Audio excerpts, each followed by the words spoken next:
Good evening, folks. It's Friday, the 8th of September, 2023. And tonight I'm going to talk to you about some more things on the list. I got 21 things on the list, and we're going to be on 13 and 14 tonight, talking about how to cope with fuel shortages, lack of ability to travel freely, etc., and more about community organizing. And when I say community organizing, it's it being organized to successfully react to whatever problems we're having. So that's what it's going to be about.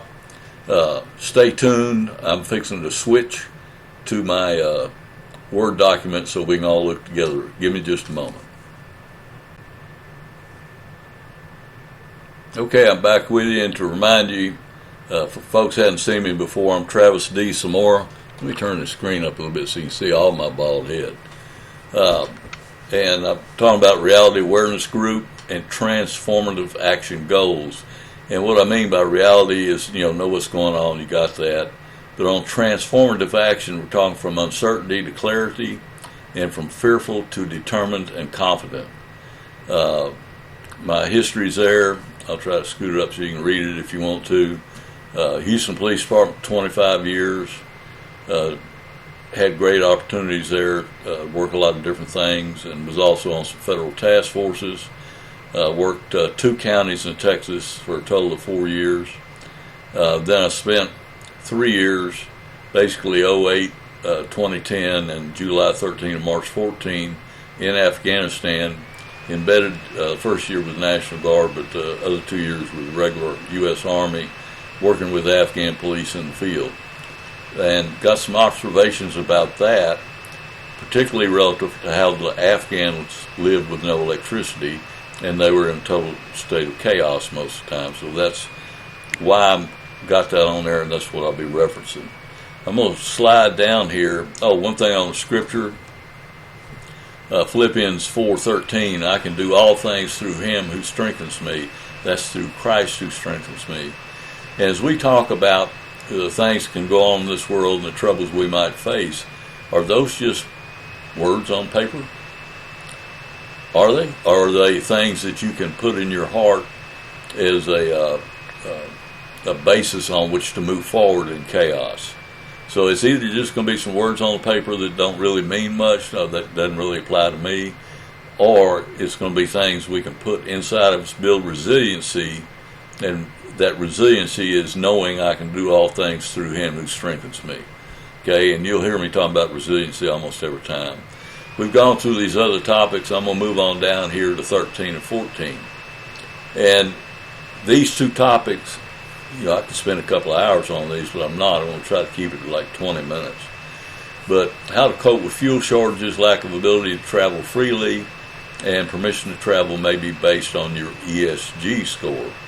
And there's a couple of things at play here. If we went sideways with Russia and China or North Korea, Iran, whoever, and we were attacked, say, with nuclear devices, we might lose 10% of our population. Do you think the fuel trucks are going to be running? Now, if we start getting hit with nukes, everybody's going to shut down. Just like after 9/11, there was no air traffic. There wasn't much going on. And then with COVID, totally different deal. That was a political deal, actually. They suppressed us, and people weren't able to work, and then there were conditions and all that stuff. But in the middle of all that, and then hurricanes. I live on the Texas coast. I've been through several major hurricanes, and I've carried fuel in for other people's generators because there was no fuel in the area they lived in, of relatives. And so, we had fuel out away from the affected area, but in the area where you're getting 100-mile-an-hour winds and you got power lines down and all that debris and all that, there's no fuel available. So, what do you do about that? First of all, you should never let your fuel tank get below half. And we all joke about it and all that, and we laugh, and it's funny. But if you are thinking about problems that you can't predict, you need to never let your tank get below half so you can get home if you're still able to travel. To give you an example, I live between Houston and Austin in Texas. if they hit Houston with a nuke and Austin with a nuke, as long as I'm not in Houston, I'll be able to drive home. And I talked about that before on the effects of nuclear blast. But if they hit Chicago, New York, the West Coast, the East Coast, wherever, depending on where you're at, you're probably not going to be affected immediately, and you'd have a chance to drive home. You need to think about your route home. Are you going to be going through a high crime area or a relatively easy area? And do you have the fuel? Depending on the type of shutdowns, and I'll get into this more,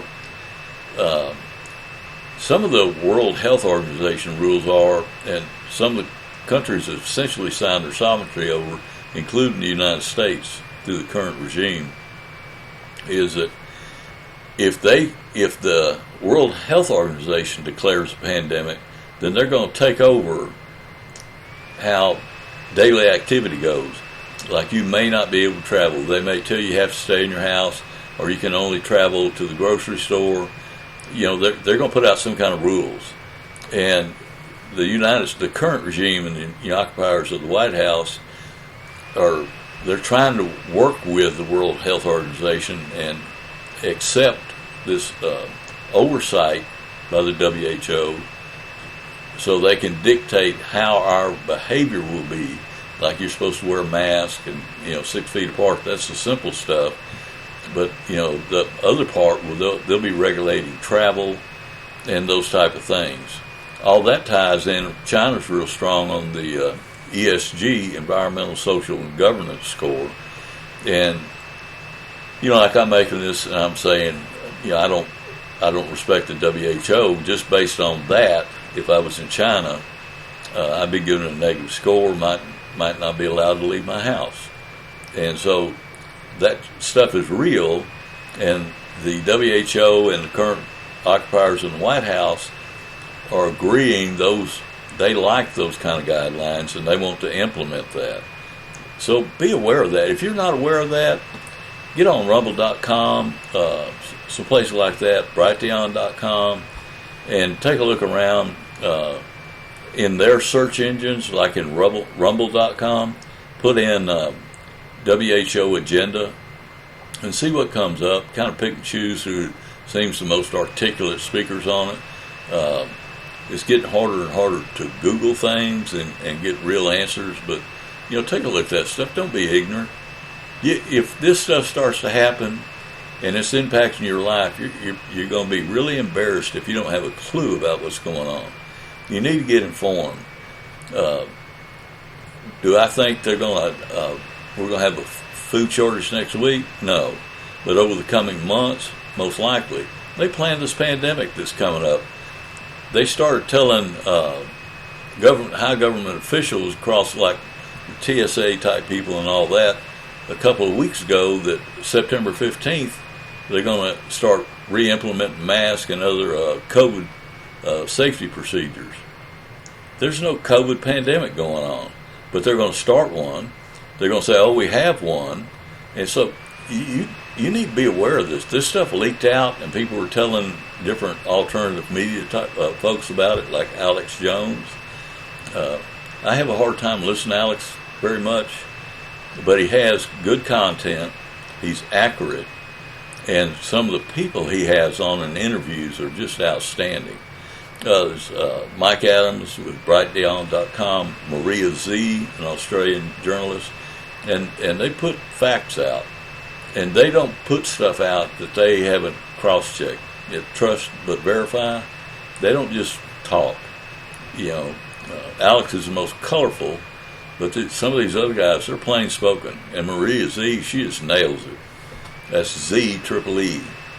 And I don't get any money for saying that. I'm just saying they're spot on. Stephen K. Bannon, Bannon's War Room. Good guy, good speaker. But one of the main things about listening to him that I get is some of his presenters that he interviews, like Matt Walsh on energy issues and all that. That guy knows that stuff. And, he's talking up here way at a big strategic level, and he knows it. So good people to listen to. But anyhow, that's, fuel shortages, lack of ability to travel freely, and then, and you may have to get permission. Now, the item 14 is community organizing. And I'm going to tie that in. One of the things I saw in Afghanistan, I spent more days outside the wire moving around. Some of it I will say I was not too impressed with our mission. It was kind of like going out and shaking hands and whatever. But we had to go out. And in '08, I was moving out around the area, out in the countryside around Jalalabad.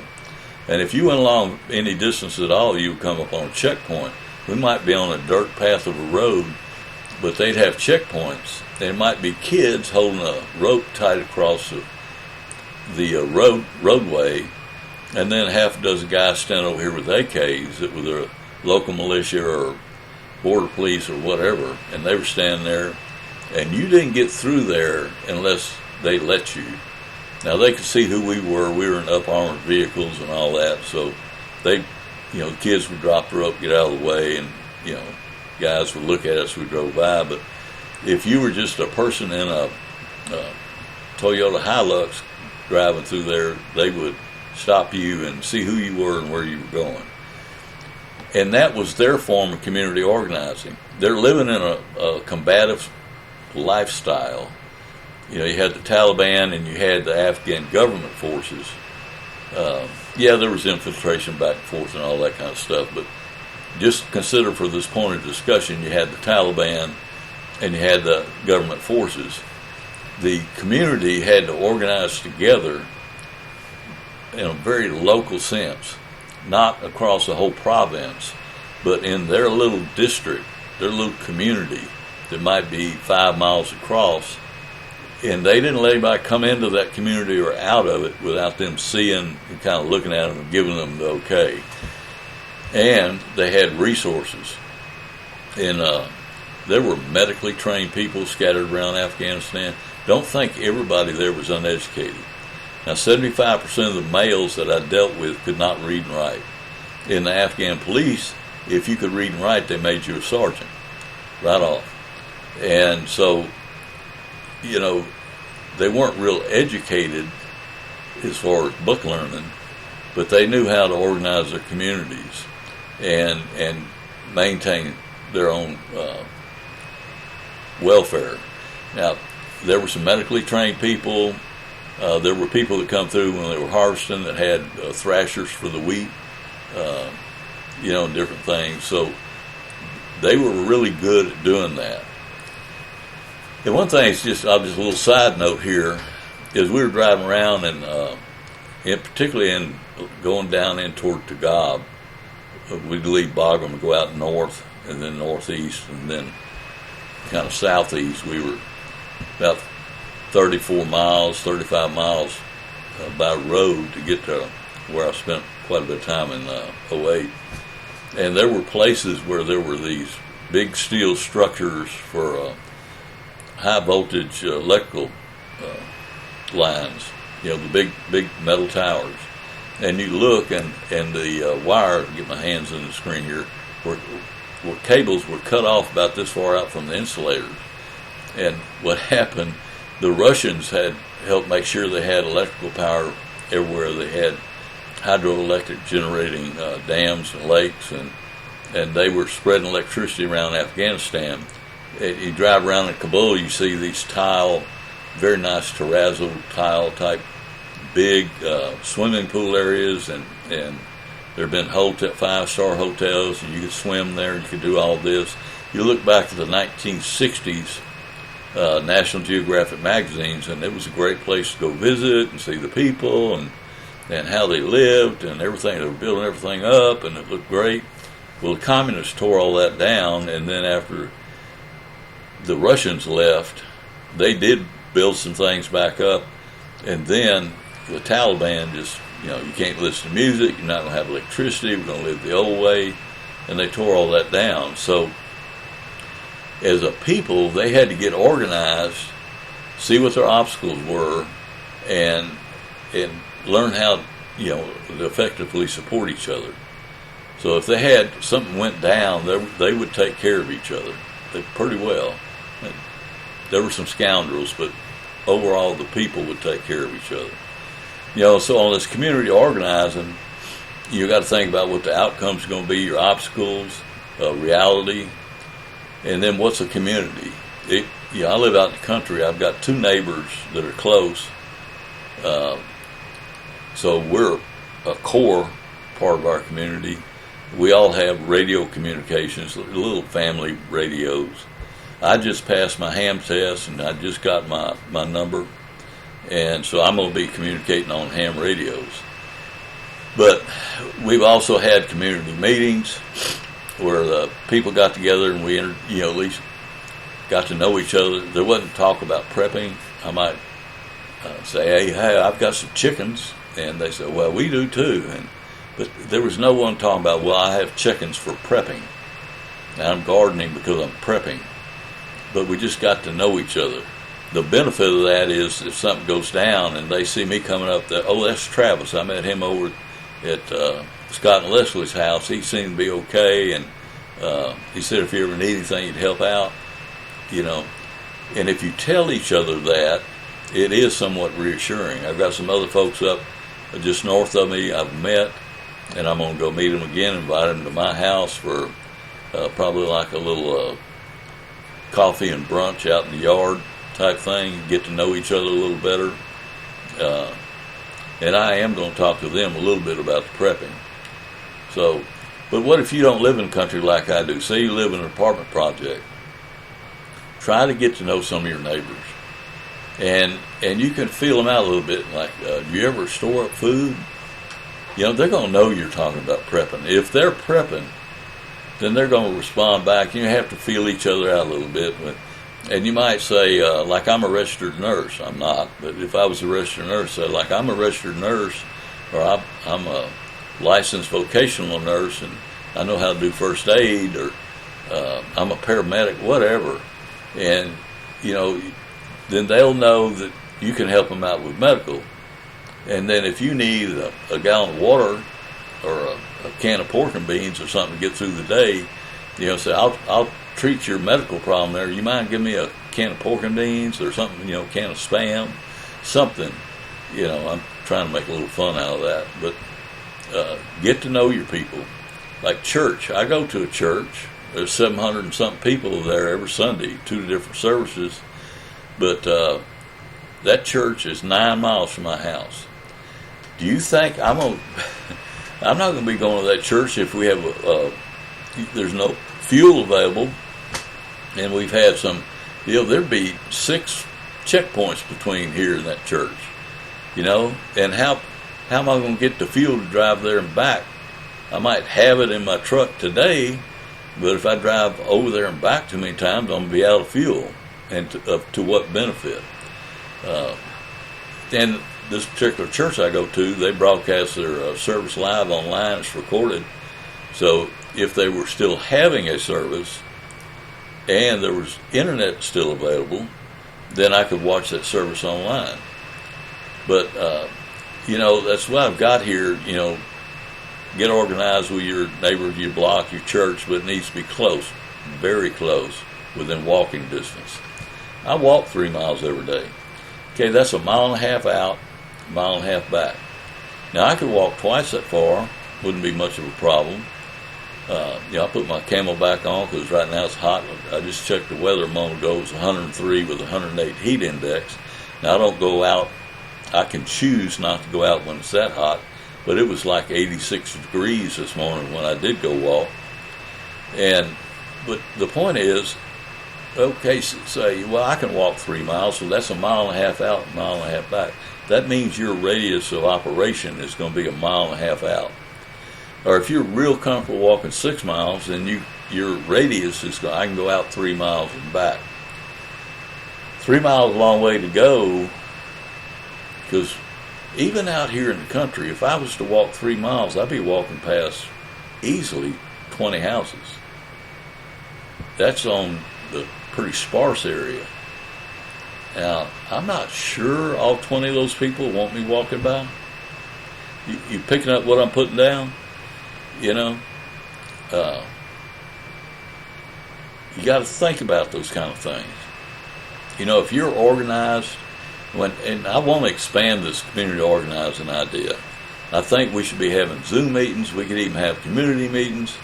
If you sit around talking about, well, let's form a militia and let's do all this and let's figure out how to fight, you do too much talk like that and you have a meeting, probably 50% of your attendees are going to be feds. And you don't even need to go there. Everybody knows we have a Second Amendment, and everybody knows if your life is threatened, you can defend yourself. And if your community's threatened, you can defend your community. We got that. A lot of us took an oath to defend the Constitution and defend our country against foreign and domestic enemies, So we got that, all right? But I'm talking about the practicality of just making it day to day in a chaotic situation. And that is being organized, knowing where you can get food, knowing who can help you with medical, who has communications. I'm making sure all my neighbors and friends in my immediate area know I'm a ham operator and I have communications to the outside world. And they say, well, I don't want to take the time to study. I don't want to learn all that. But I've got this little walkie-talkie. It'll reach a mile. I've actually talked 2 miles on my little handheld walkie-talkies. I showed one the other day. The little bitty radios. And I was up on a hill and talked to my wife back here at the house. I was at a peak, and if I was facing a house 2 miles away, I could talk and clear. Now, if I'd been down in a ravine hiding from somebody and tried to talk to her, that ain't going to happen. You got to have a line of sight on these little bitty cheap handhelds. You can get $10, $15, $20, $30. I've got even my handheld ham radio wasn't that much, like $35, $40. But right now, while we've got electricity, they're repeaters, so I can communicate long distance. But think about all these things. If you're organized with your community and your neighbors are, if electricity goes out for a week, where are we going to get water? If you're in the city, good luck. But there are, like in Houston, there are bayous and gullies. It's pretty flat, but there are bayous not very far apart. And some of these nicer apartments have swimming pools, and they have retention ponds that are holding water, for flood drainage, and they're ducks. And some of the nicer subdivisions have little lakes and have ducks that are pretty. You can eat the ducks if it gets real bad. But there's water there. You can take your buckets, get organized. But think about this stuff. Don't stick your head in the sand. Come on, people. Let's get real. We need to get real and be prepared and support each other.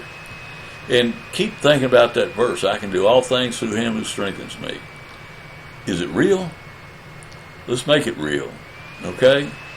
Let's get Christ in our hearts and move forward. I'm not going to be teaching courses on combatives, war types of, don't need to. Probably a lot of people listening to me might be veterans, or you got veterans in your family, or you go do whatever, that's fine. Don't need to teach that. I want to encourage people to be realistic, and I'll say again, here comes the resiliency.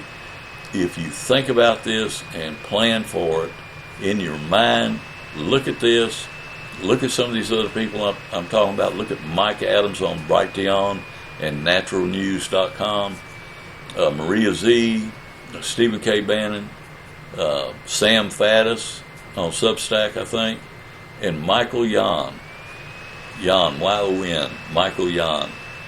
My gosh, these people have some great content. I don't think they're saying exactly what I'm saying to the depth that I'm saying it. I'm just going to focus on this build resiliency. Some of the others mentioned, I heard Mike Adams mention it the other day, but that's what I'm focusing on. Let's get real, people. And next time, and it'll probably just be a day or two, I'll be talking some more about the World Health Organization, World Economic Forum, and then the second one after that, I'll be talking about local issues. I'm getting involved in just on the periphery of the local politics, to include school board issues, county issues, those kind of things. So let's get prepared together. All right, and let's move forward. We're going to have a great day. I did a thing the other day. Tried to do it. I'll try to do it if I can find my light. You know, in